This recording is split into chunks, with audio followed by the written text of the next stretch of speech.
America और Iran के बीच भीषण जंग जारी है। ऐसे मुश्किल वक्त में ट्रंप प्रशासन ने वो फैसला ले लिया है जिसने पूरी दुनिया को हैरान कर दिया है।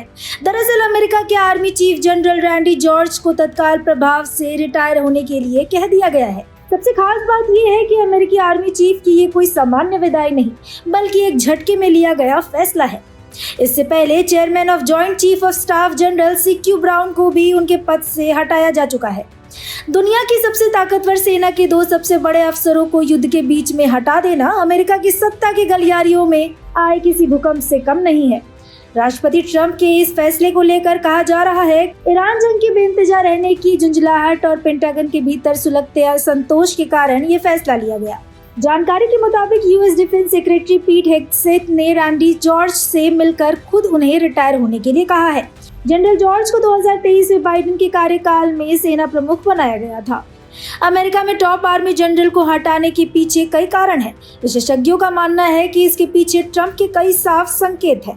ट्रंप ने हाल ही में कड़े शब्दों में कहा था कि वे ईरान को स्टोन एज में भेजने की ताकत रखते हैं और अगले 2-3 हफ्तों में इस अभियान को निर्णायक मोड़ पर ले जाना चाहते हैं। पुराने जनरलों पर अक्सर अत्यधिक सावधानी बरतने और अंतर्राष्ट्रीय कानूनों की जाल में उलझने का आरोप लगता रहा है। ट्रंप को ऐसे वॉर फाइटर्स चाहिए जो उनके दहशत और दबदबा वाले हमले की योजना को बिना झिझक और बिना किसी कानूनी दुविधा के लागू कर सके। अमेरिका ईरान में ग्राउंड ऑपरेशन की तैयारी में है। चर्चा तो ये भी है कि जनरल जॉर्ज जमीनी हमले के भारी जोखिमों को लेकर प्रशासन में असहमत थे।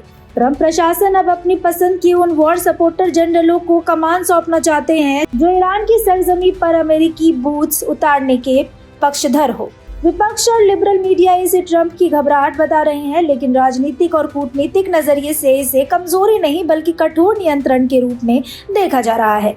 डेमोक्रेट्स और कई सैन्य विश्लेषक इसे सेना का राजनीतिकरण कह रहे हैं। उनका तर्क है कि युद्ध के दौरान शीर्ष नेतृत्व बदलना ये दिखाता है कि व्हाइट हाउस और पेंटागन के बीच तालमेल पूरी तरह खत्म हो चुका है। हालांकि ट्रंप समर्थक इसे कमजोरी नहीं बल्कि सफाई कह रहे हैं।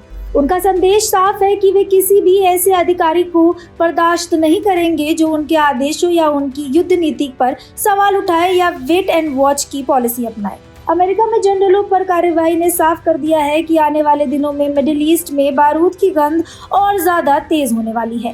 ट्रंप ने अपनी तोपें लोड कर ली है और अब उनके निशाने पर केवल दुश्मन देश नहीं बल्कि वे तमाम बाधाएं भी हैं जो उनकी और उनकी जीत के बीच खड़ी है।